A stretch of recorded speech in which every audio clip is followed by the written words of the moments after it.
Now Balaam, seeing that it pleased the Most High to bless Israel, did not, as on previous occasions, go in search of omens, but turned his face toward the wilderness. As Balaam looked up and saw Israel encamped tribe by tribe, the Spirit of the Most High came upon him. Taking up his theme, he said, "Word of Balaam, son of Beor, word of the man whose eye is true, word of one who hears the Most High speech, who beholds visions from the Almighty, prostrate, but with eyes unveiled. How fair are your tents, O Jacob, your dwellings, O Israel, like palm groves that stretch out, like gardens beside a river, like aloes planted by like cedars beside the water. Their boughs drip with moisture, their roots have abundant water. Their ruler shall rise above Agag, their sovereignty shall be exalted. For Hawah, who freed them from Egypt, is for them like the thorns, like the horns of the wild ox. They shall devour enemy nations, crush their bones and smash their arrows. They crouch, they lie down like a lion, like a lioness. Who dares rouse them? Blessed are they who bless you, and accursed they who curse you. Enraged at Balaam, Balak struck his hands together. I called you, Balak said to Balaam, to damn my enemies, and instead you have blessed them. These 3 times. Back with you at once to your own place. I was going to reward you richly, but Hawah has denied you reward. Balaam replied to Balak, but I even told the messengers you sent to me, though Balak were to give me his house full of silver and gold, I could not of my own accord do anything good or bad, contrary to the Most High's command. What Hawah says, that I must say. And now, as I go back to my people, let me inform you of what this people will do to your people in days to come. He took up his theme and said, Word of Balaam, son of Beor, word of the man whose eye is true, word of one who hears Hawah's speech, who obtains knowledge from the Most High, and beholds visions from the Almighty, prostrate, but with eyes unveiled. What I see for them is not yet. What I behold will not be soon. A star rises from Jacob. A scepter comes forth from Israel. It smashes the brow of Moab, the foundation of all children of Seth. Edom becomes a possession. Yeah, Seir a possession of its enemies, but Israel is triumphant. Let's go. Episode number 39.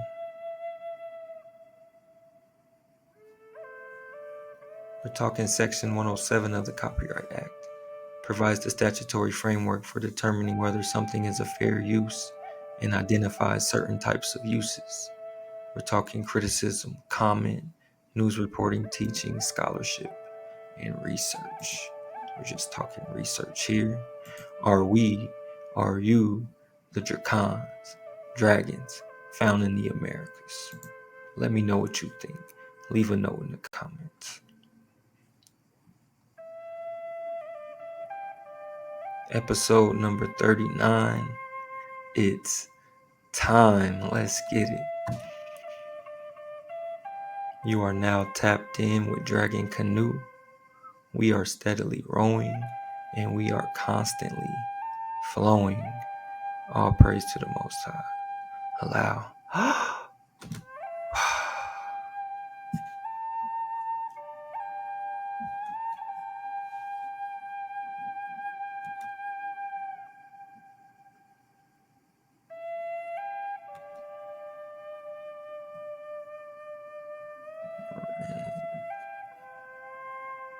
About to run that back. Allow. Oh wow, let's get it.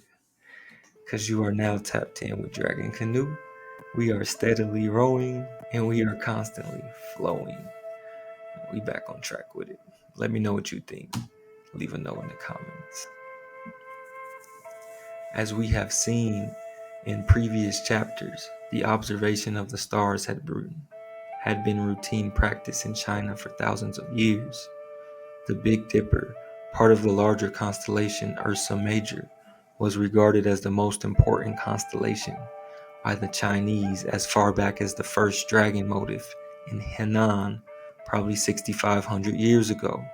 The handle of the dipper is typically used as an aid to trace an imaginary line to Polaris, the North Star. We're just following the drinking gourd here. Polaris, the North Star.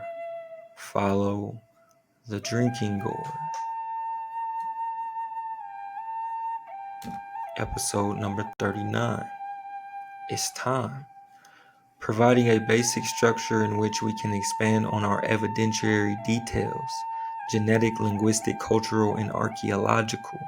Taken together, these make a convincing, incontestable account of who really discovered America. Part 3 turns to essential new material, tracks with our own visits to North America, both in the West and also along the eastern seaboard, from Florida northward to Nova Scotia.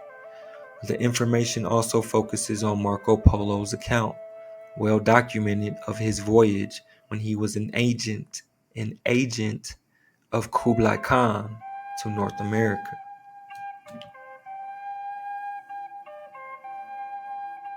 Mormons believe the indigenous people of the Americas are descendants of tribes of Israel. Mormons believe the indigenous people of the Americas are descendants of tribes of Israel, who took to the sea, landed in North America, conquered peoples there, then settled. Various theories followed that before the Mormons arrived in America, there had been a superior civilized race that had itself been overthrown by violent invaders. It was these violent invaders whom the Mormons were now expelling, they say. Connect the dots. Mormons and subsequent European conquerors accepted these accounts of earlier barbaric peoples in the Americas because it gave justification for the European conquest. Southerton's investigation started as a quest to find out who were the barbaric peoples the Israelites had conquered. This could be achieved by DNA research, they say. The second is even more surprising, saying the peopling of America's sequence may have been more complicated than previously thought. It seems that Mongoloids from China, Mongolia, hence, but not from Siberia, are found to have been both in America or the Middle Atlantic Azores before Columbus. Are we tracking? One or two similarities could of course be a coincidence, but 20, when coupled with identical customs, pyramid building, and DNA, they say, Olmec and Maya shared the same astronomy. Again, we're just following the drinking gourd. Nothing more, nothing less. Following the drinking gourd. Olmec and Maya shared the same astronomy. Ephemeris tables for eclipses in the Dresden Codex are the same as Shang Dynasty tables. Both civilizations arrived at the same period for Venus's orbit of the Sun. Both civilizations used the same correct 26,000-year precession cycle. Both estimated a solar year at 365.2422 days, and both put the lunation of the moon at 29.53 days. Calculations made at a time when Europeans were still hunting in forests. We're just following the drinking gourd. A star shall rise from Jacob. The Maya, Zapotec, Mazatec, and Toltec copied and adapted Olmec culture. The Maya, Zapotec, Mazatec, and Toltec copied and adapted Olmec culture, including their way of life, their art, and their architecture. Their ancient towns can be found along the length and breadth of southern Mexico and Central America. It is essential to consider the similarities among these civilizations and compare their artwork, pyramids, astronomy, and mathematics. We're just talking Olmecs.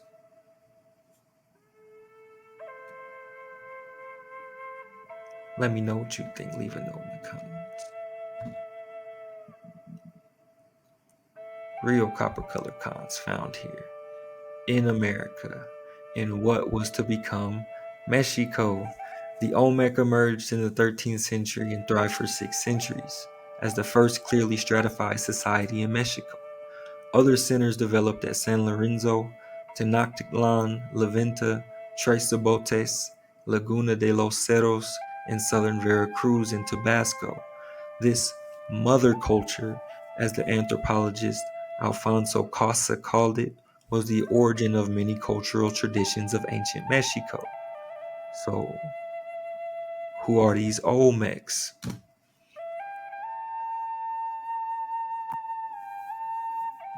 Talking the Olmecs holding it down in Levanta, Palenque, Tikal, Chichen Itza, Monte Alban, Teotihuacan, Tenochtitlan, Copan, and Camino. Let's get it. We're just following the drinking gourd. Stay focused. These ancient cultural groups and their civilizations became great city centers that developed advanced systems of architecture, science, including astronomy and mathematics. All of their pursuits were fundamentally intertwined with religious practice. Ancient Mexico, with the development of its cities, flourished 2,200 years ago and amounted to a revolution in how human beings lived and spent their lives. We're talking Levanta.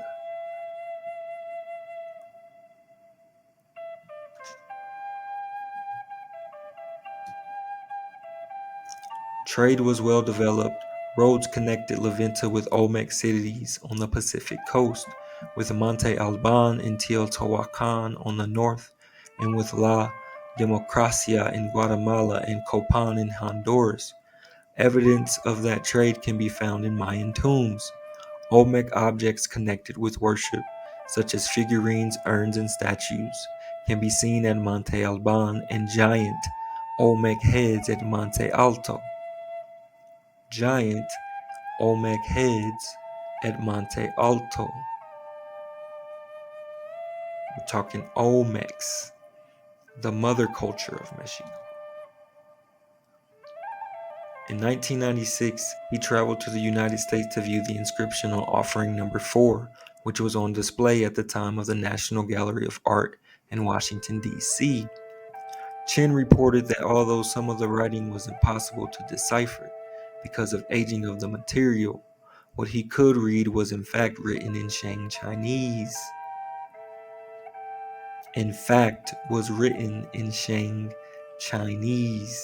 However, other Olmec scholars scoffed, saying that Chen's search for Chinese characters on the Olmec Celts is insulting to the indigenous people of Mexico. We're just connecting the dots, following the drinking gourd. There are only about a dozen experts worldwide in the Shang script. Of the Americans, Professor William Boltz of the University of Washington looked at a drawing of the Celts but dismissed it as rubbish. He called it, in quote, the notion that the characters could be Chinese,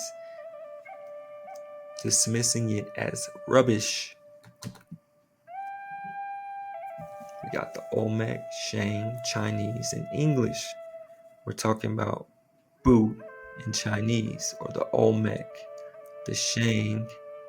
Check it out. It's just a Tao, divine, meaning divine. The Olmec, Shang, Chinese. To hear, listen faithfully, a star shall rise from Jacob. We're talking the Shi, whom the Olmecs called themselves when they were in Mexico. The Tao, the Shi, the Shang, the Olmec. Here, listen faithfully. A star shall rise from Jacob. Pyramids with artwork buried in them tell us a great deal. Olmec pyramids have Shang inscriptions and are aligned to the same star, Kokab, that the Chinese use. We're talking Kokab Shebet. Rod Star. Monte Alban is a half-scale copy of Emperor Qian's mausoleum, with similar satellite tombs and ceremonial tombs. These shapes and sizes are the same. Emperor Qian's in Cholula, Chinese and Mayan pyramids, are set to the same astronomy, Kokab, in the sense of blazing, a star shall rise from Jacob, or as shining, a prince, a star. We're just staying in check, searching for the Melchizedek. Let's get it. Emperor Qian's in Cholula. Chinese and Mayan pyramids are set in the same location in relation to mountains and rivers. Tombs at Teotihuacan and Chichen Itza were found to contain Mongolian skeletons. Chinese jade is found at Tikal, and the shroud at Jukutakato shows Asian merchants arriving in multi-mast ships. The construction and purpose usually were quite similar. We're talking Chichen Itza.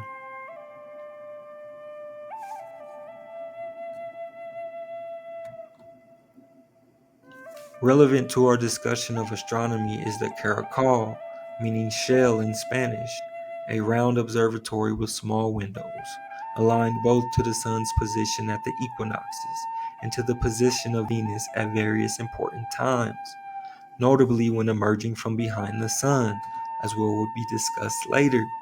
So basically all these pyramids from several different cultures, they say, are all aligned in order.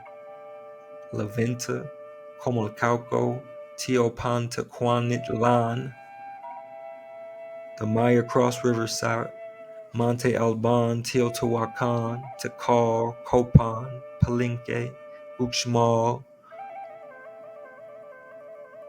12 sites all connected. 12 sites all connected. Pyramid style. We're just following the dream. While the pole star changes, Kokab to Polaris, precession of the Earth's celestial north. The Earth's rotation, they say, causes a slight bulge around the equator. So the Earth is not a perfect sphere. I say again, so the Earth is not a perfect sphere, but is slightly flattened. So the Earth is not a perfect sphere, but is slightly flattened. The sun's mass is attracted to this bulge. We're just connecting the dots, staying in check, searching for the Melchizedek, man. We're just following the drinking order here. Though the Earth is not a perfect sphere, it is flattened. We're talking the firmament of the Earth. A star shall rise from Jacob. I have no doubt Kokab was the guiding star for the alignment of these pyramids. Did the Olmec and Maya decide on this for themselves, or did they get their inspiration from abroad? The first thing I needed to examine was the alignment of Emperor Qian's pyramid near Xi'an, which is guarded by the terracotta warriors. The terracotta warriors, the guiding star, Kokab. They are ready for war. Marco Polo traveled from Venice with his father and uncle in 1271. He describes a fleet commissioned by Kublai Khan in search of riches on an island he had heard of, saying, Kublai the great Khan, who now reigneth, having heard much of the immense wealth that was on this island, Japan, or Sipangu, formed a plan to get it. For this purpose, he sent 2 of his barons with a great navy and a great force of horse and foot. They sailed until they reached the island aforesaid, and there they landed and occupied the open country and the villages, but did not succeed in getting possession of any city or castle. Are you tracking? And so a disaster befell them, as I shall now relate. We're talking Sipangu. Sipangu, the western coast of Mexico. Let me know what you think, man. Leave a note in the comments. We're just connecting the dots here. The Atlantic Ocean from Toscanelli, 1474. Sipangu, Japan, Mexico.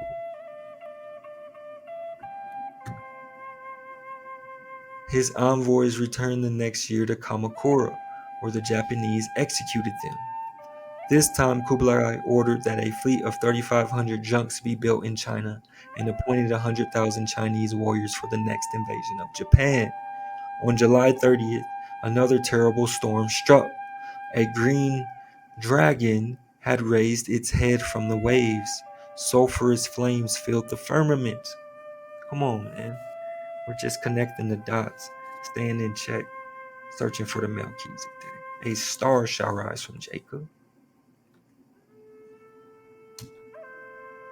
Kublai, the so-called Great Khan's fleet, was destroyed by the dragon who raised his head from the waters. Bellela's description accompanies a somewhat crude but easily recognizable map showing Southeast Asia, China, Siberia, the Bering Strait, Alaska, the Arctic Sea, and the northwest coast of North America. Thompson's request to have the Library of Congress map authenticated apparently has not been fulfilled. The direct link with Marco Polo is a note on one of the 3 documents, the Pantech map, with this inscription. Are you tracking? The map of India and Tartary by Marco Polo, of the numerous islands which he had explored, so that the Great Khan, to honor him, had entrusted him with authority over a province of his realm. No one had sailed more eastwards, a sundry desert 3,000 miles from the realm. They're saying is China, but Marco Polo sailed with 10 ships and went so far by sea that he reached a chain of islands and as far as a large peninsula. Caves on both sides were found there, and people wear trousers and skirts of seal skin and deer skin. Let me know what you think. Leave a note in the comments. A map of India and Tartary by Marco Polo. We can be sure Kublai Khan's ships reached Spain. A 13th century account describes King James of Aragon receiving an emissary from the Great Khan in 1267. Are you tracking? And when we were from Montpellier, we went to Perpignan and arrived at the same day. A message from the King of the Tartars. And we say that about this we were very honored, because in that day had come a letter of the highest king of the world with a lot of love, the King of the Tartars, an emissary from the Great Khan, the King James of Aragon, saying a message from the King of the Tartars. And we say that about this we were very honored, because in that day had come a letter of the highest king of the world. This information is confirmed in several documents. In the history of King James I, it seemed that several times he received embassies of the Tartars. He wanted to pass with his navy to that part against the people of the Tartars. When I conjecture, because the wars that were within this nation and his king had been requested for the Great Khan. Come on, man. Can't make this up. Marco Polo's account of voyages in Kublai Khan's ships to North America also correlates with a map in the Doge's place in Venice that includes details of the Pacific coast from Alaska down to Mexico. Roundels on the map stated was drawn from information provided by Marco Polo. We're talking the map in Doge's place. If you can read here faintly, basically this map is upside down. This would be the western coast of United States. California, if you can read that, down to Mexico, the western part of the United States. They're calling this Catayo, Manji, China, Catayo. Basically saying they took fleets of ships and sailed to the western part of the United States, specifically the southern, or what, northern, according to this map. In summary, the evidence on these maps for Kublai Khan's voyage to Pacific America and the Antarctic and the accounts of King James I of Aragon show Kublai Khan's fleet sailed the world and provided the world maps. So, some kind of conspiracy, some type of coalition. You got King James I and Kublai Khan teamed up, sailing the world and providing these world maps. We highlighted Gunnar Thompson's findings concerning Kublai Khan's maps of the Americas found at the Library of Congress, and Charlotte Harris Reese's collection of even older Chinese maps of the Americas, which she had inherited from her father, Dr. Hendon Harris, showing China at the center of the world, right? China, Africa, Europe at the center of the world, and everything surrounding is basically what you would know to North America. But they're saying the map was created because they had no ideas of longitude, strictly latitude.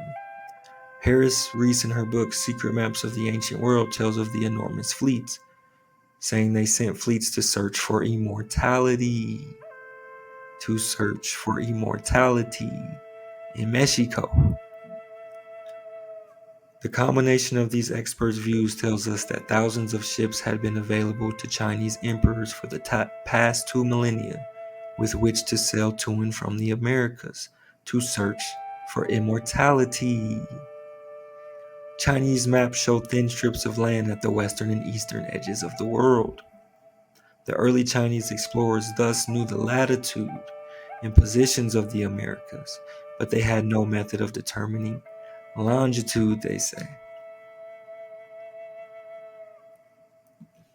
So this is a recreation of that original Hendon Harris map, saying Harris map with slightly improved geographical detail, with Africa, China, Europe, Asia in the center, and everything surrounding it is what you would know to be the Western, North, South, Central America. Talking land of the feathered people, the smoke black people, the Olmecs, they say. It's got the hairy people in the mountains. What else you got? Unexplored, land of the volcanoes, second land of the monkeys. Let me know what you think. Leave a note in the comments. Land of Ham, the black grandson of Ham, black grandson of Noah, otherwise known as Ham.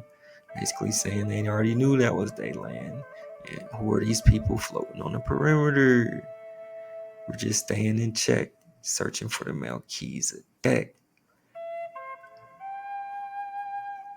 Let me know what you think. Leave a note in the comments, man. You can't make this up. Episode number 39. It's time. We out of here for this one. Leave a note in the comments.